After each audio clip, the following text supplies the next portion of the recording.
शुरू करते हैं। नेक्स्ट चैप्टर है हॉस्पिटल बिल्डिंग, यानी कि चिकित्सालय भवन का निर्माण।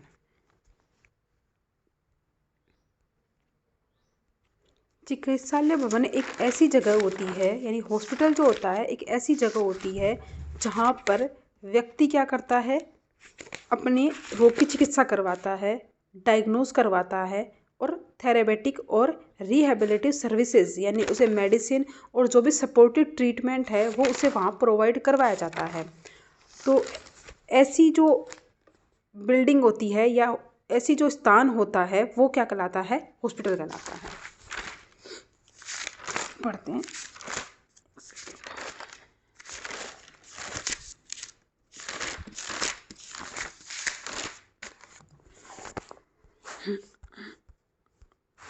डेफिनेशन देखते हैं। अकॉर्डिंग टू WHO, हॉस्पिटल एक ऐसा स्थान होता है जहाँ पर छोटी छोटी सुविधाएं जैसे कि ऑब्जर्वेशनल यानी कि डॉक्टर को दिखाना, डायग्नोसिस रोग का पता करना, थेरेपेटिक और रिहेबिलिटेटिव सर्विसेज, ठीक है, किसके लिए, उस व्यक्ति के लिए, उस पेशेंट के लिए।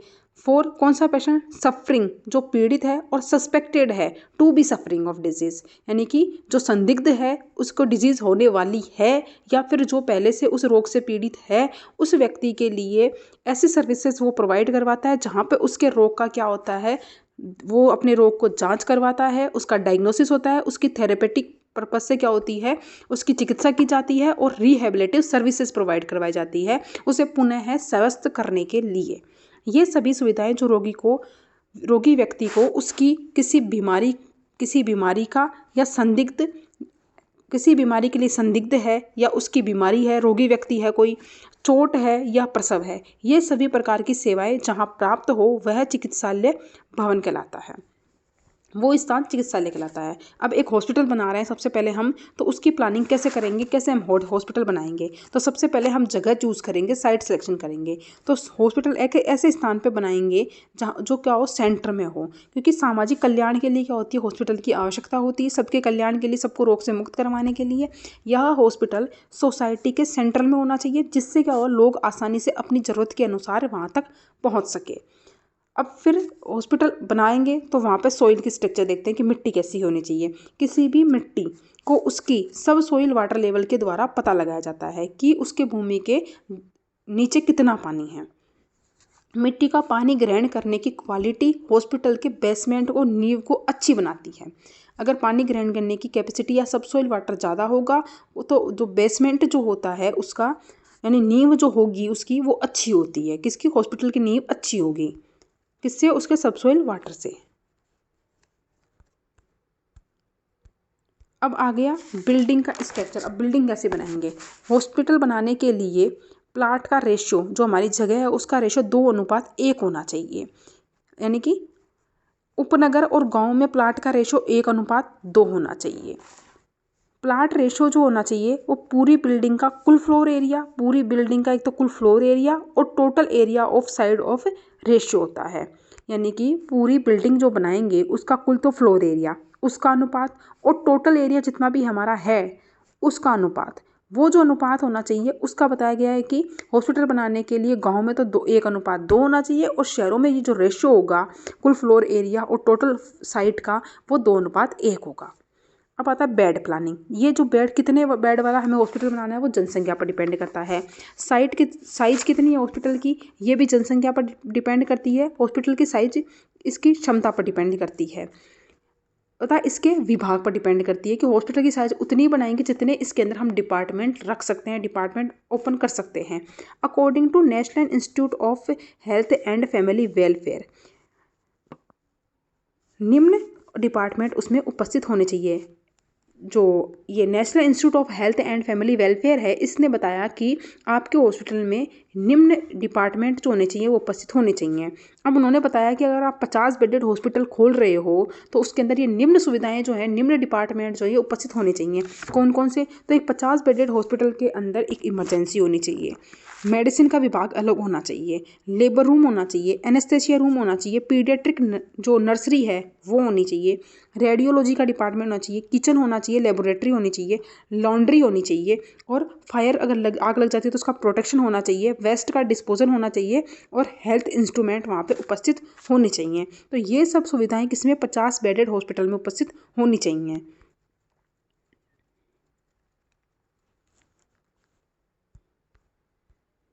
और अगर 100 से 200 बेडेड हॉस्पिटल आप अगर बना रहे हो तो उसमें ऑप्स और गायनोलॉजी का लिए क्या होना चाहिए, उसका डिपार्टमेंट होना चाहिए और उसके लिए क्या होना चाहिए, उसका लेबर रूम होना चाहिए। नियोनेटल पैलेस होना चाहिए और पीडियाट्रिक का डिपार्टमेंट होना चाहिए। अदर एक्स्ट्रा डिपार्टमेंट जो भी है, मेडिसिन का डिपार्टमेंट है और अदर जो भी डिपार्टमेंट है सर्जरी का, वो सभी होने चाहिए। ब्लड बैंक होना चाहिए और ऑपरेशन थिएटर होना चाहिए, ओटी होनी चाहिए, मोर्चरी उसमें होनी चाहिए। अगर आप 500 से 750 बेडेड हॉस्पिटल बना रहे हो तो उसमें मोर्चरी होगी, और मोर्चरी होगी तो फॉरेंसिक मेडिसिन होगी पोस्टमार्टम करने के लिए, उसकी जांच करने के लिए, कॉज ऑफ डेथ का पता लगाने के लिए। सॉलिड का जो होगा, वेस्ट जो होगा, उसका प्रॉपरली डिस्पोजल होना चाहिए। थेरेपी जो होगी उनके लिए क्या होना चाहिए, थेरेपी आदि के लिए क्या होना चाहिए, किचन होनी चाहिए। और क्या होनी चाहिए, नेफ्रोलॉजी नेफ्रोलॉजी का डिपार्टमेंट होना चाहिए, रेडियोथेरेपी का डिपार्टमेंट होना चाहिए, फार्मेसी होनी चाहिए, ईसीजी की टेक्नोलॉजी, जो सारी ईसीजी मशीन आदि जो है वो सारी उपस्थित वहाँ होनी चाहिए उस हॉस्पिटल में। रिकवरी रूम होना चाहिए, एक कम्युनिकेशन और जनरेटर रूम होना चाहिए। अब एंट्रेंस कैसा होना चाहिए हॉस्पिटल का, मेन रिसेप्शन के पास में ही उसका एंट्रेंस बनाना चाहिए हमेशा। पार्किंग एरिया और वेटिंग एरिया कहाँ बनाएंगे, हॉस्पिटल के पास, उसके एंट्रेंस के पास ही उसकी पार्किंग का एरिया होना चाहिए और लार्ज एक वेटिंग एरिया होना चाहिए जिसमें सिटिंग का अरेंजमेंट हो और टॉयलेट की व्यवस्था होनी चाहिए। अब ओपीडी यानी आउट पेशेंट डिपार्टमेंट जो होते चाहिए, इसमें सभी डिपार्टमेंट समान होते हैं, लेकिन इनकी आंतरिक रूपरेखा यानी कि उसका इंटरनल स्ट्रक्चर और उपकरण अलग अलग होते हैं। बाहर से देखने पर तो सारे समान ही दिखेंगे कि ये डिपार्टमेंट ये है, लेकिन अलग अलग डिपार्टमेंट्स में जाएंगे तो इनके इंस्ट्रूमेंट इनकी जो इंफ्रास्ट्रक्चर जो होती है वो अलग अलग, इंटरनल स्ट्रक्चर जो होंगी वो अलग अलग ही देखने को मिलती है। जैसे गायनी के डिपार्टमेंट में अलग मिलेगी, सर्जरी के डिपार्टमेंट में अलग मिलेगी, ठीक है। तो इन सब के बारे में बताया गया है। आगे देखते हैं एक बार ओपीडी के बारे में और पढ़ते हैं थोड़ा। ये सभी ओपीडी अगर एक साथ ग्रुप से लगती है तो पेशेंट के और अटेंडर के लिए क्या होगा, आसान हो जाएगा, ठीक है, ओपीडी में जांच करवाना अपनी। प्रत्येक ओपीडी का अपना एक रिसेप्शन और रजिस्ट्रेशन होना चाहिए, परामर्श कक्ष होना चाहिए, प्रयोगशाला होनी चाहिए, ड्रेसिंग रूम होना चाहिए और टॉयलेट होना चाहिए। ओपीडी के लिए 250 फीट स्क्वायर का एरिया होना चाहिए एक ओपीडी के लिए। ओपीडी के अंदर एक छोटी मतलब कि एक स्मॉल ओटी रूम होना चाहिए, यानी ऑपरेशन थिएटर होना चाहिए, और इस ऑपरेशन थिएटर के लिए 100 फीट स्क्वायर का एरिया क्या होता है, पर्याप्त होता है। वहाँ एक डॉक्टर के लिए टेबल और चेयर होनी चाहिए, एग्जामिनेशन टेबल होनी चाहिए डॉक्टर के लिए, और पेशेंट के लिए एक स्टूल होनी चाहिए, और अटेंडर के लिए क्या होनी चाहिए, चेयर होनी चाहिए ओटी उसमें ओपीडी में। अब आता है आईपीडी, इन पेशेंट डिपार्टमेंट, यानी कि जो पेशेंट उसमें एडमिट हैं वो आंतरिक रोगी विभाग, पीडिया, मैटरनिटी और इन्फेक्शियस डिजीज़। पीडियाट्रिक के जो भी पेशेंट हैं उनके लिए, मैटरनिटी, इन्फेक्शियस डिजीज़ और जो भी मनोरोगी हैं उनके लिए, मेंटली जो डिसऑर्डर है उनके लिए, उन पेशेंट्स के लिए सुविधाएं अलग अलग होती हैं, और बाकी के लिए क्या होती है, एक वार्ड होता है। तो इनके लिए तो वार्ड क्या होगा, अलग अलग होगा। जिनको इन्फेक्शियस डिजीज है उनको अलग सेपरेट वार्ड में रखा जाता है, जो मनोरोगी है उनको सेपरेट रखा जाता है, पीडियाट्रिक के जो पेशेंट होते हैं, जो बच्चे होते हैं उनको अलग रखा जाता है, और मैटरनिटी वाली वुमेंस को अलग रखा जाता है। वार्ड को क्या होता है, छोटी छोटी दीवारें या छोटी छोटी टुकड़ों के द्वारा बांट देता है। यानी कि देखो ये मान लो ये पूरा रूम है एक, ठीक है, ये पूरा रूम है। अब इसमें क्या होगा, छोटी छोटी दीवारें लगा देंगे, तो इससे यहाँ पे एक बेड डाल देंगे, यहाँ पे एक बेड लगा देंगे, यहाँ पे एक बेड। अब यहाँ पे क्या होगा, एक एक पेशेंट होगा। तो यही बताया गया है कि वार्ड को छोटी छोटी दीवारों के द्वारा छोटे छोटे टुकड़ों में बांट देते हैं। एक वार्ड में 10 से ज़्यादा पेशेंट नहीं रखने चाहिए।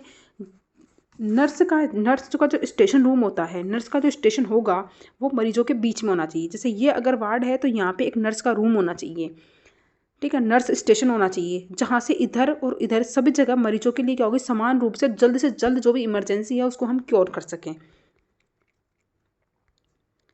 नर्स का स्टेशन मरीजों के बीच होना चाहिए ताकि उन्हें ट्रैवलिंग करके ज़्यादा दूर नहीं जाना पड़े, ताकि मरीज जो होगा वो पास ही पास में यहाँ से आ जाएगा नर्स रूम के पास में। सभी आवश्यकता के सामान क्या होना चाहिए, नर्स के पास होने चाहिए ताकि उसे बार बार आना जाना नहीं पड़े सामान के लिए। तो जो भी इमरजेंसी ट्रीटमेंट के लिए जो आवश्यक जो इंस्ट्रूमेंट है, जो भी मेडिसिन हैं, वो सभी उस नर्स रूम के पास या नर्स स्टेशन के पास में होनी चाहिए। एक माइनर ओटी होनी चाहिए, ओटी वार्ड होना चाहिए माइनर सा। वार्ड से अलग प्राइवेट रूम भी बने होने चाहिए, जिसमें अगर पेशेंट आवश्यकता हो तो वो अलग प्राइवेट अपना रूम ले सके। अब आता है ऑपरेशन थिएटर। ऑपरेशन थिएटर जो होता है वो ओटी जो होती है चारों तरफ से पैक होनी चाहिए, जिससे उसमें डस्ट और इन्फेक्शन ना हो सके, इनसे रहित होनी चाहिए। लाइट डॉक्टर और पेशेंट पर डायरेक्ट ना गिरे। हमने जब डायरेक्ट लाइट पढ़ी थी ना तो हमने पढ़े थे ना 5 तरीके से, डायरेक्ट इनडायरेक्ट और डायरेक्ट इनडायरेक्ट, ये सब पढ़ी थी ना हमने। सेमी डायरेक्ट ये सब पढ़ी थी। वही है कि लाइट जो होगी वो डॉक्टर और पेशेंट पर डायरेक्ट नहीं गिरे। ओटी के डोर कांच के होने चाहिए और विंडो कांच से बंद होनी चाहिए। ओटी की विंडो से एयर की वेंटिलेशन की सुविधा होनी चाहिए, नेचुरल एयर वेंटिलेशन की। उसका फ्लोर जो होना चाहिए स्मूथ होना चाहिए, ठीक है। अभेद्य यानी कि किसी प्रकार का कोई छिद्र आदि नहीं होना चाहिए। चमकदार होना चाहिए जो कि आसानी से वॉश हो सके। यदि कोई भी ओटी में जाए तो उसे कीटाणु रहित ड्रेस पहनकर, एक अलग से ड्रेस होती है ओटी की वो पहनकर, और उसी की स्लीपर पहन के जानी चाहिए, ओटी की स्लीपर ही। गैलरी में जो ओटी से निकलती है, जो उसका जो डोर होता है वहाँ से गैलरी में स्लोप होनी चाहिए, यानी ढलान होनी चाहिए, ताकि स्ट्रेचर जो होती है उसको ले जाने में आसानी होती है ढलान से। सभी आवश्यक उपकरण होने चाहिए ओटी के अंदर। आवाज नहीं आ रही है। ओके, अब तो चैप्टर ही कंप्लीट होने वाला है, इसकी रिकॉर्डिंग ही ले लेना। कब से ले रही हो तुम? मुझे पता ही नहीं चला, बोले क्यों नहीं?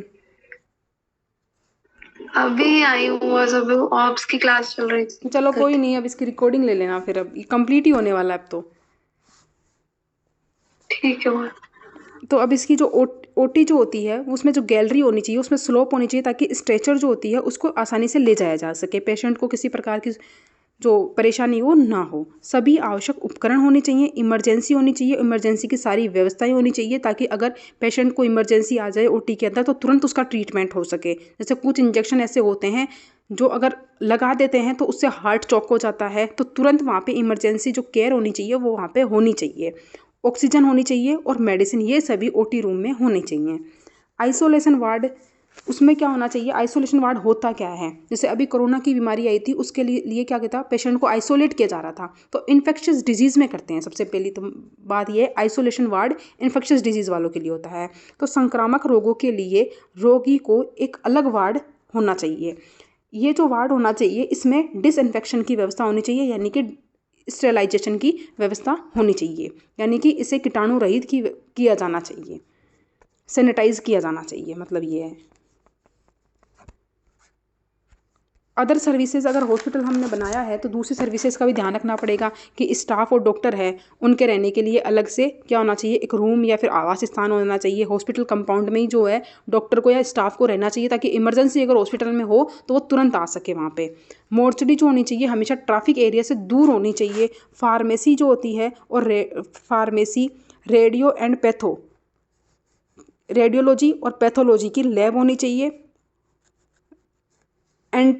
एंटरटेनिंग रूम होना चाहिए जिसके अंदर टीवी आदि जो होते हैं, ताकि पेशेंट जो हो थोड़ा उनका मनोरंजन हो सके।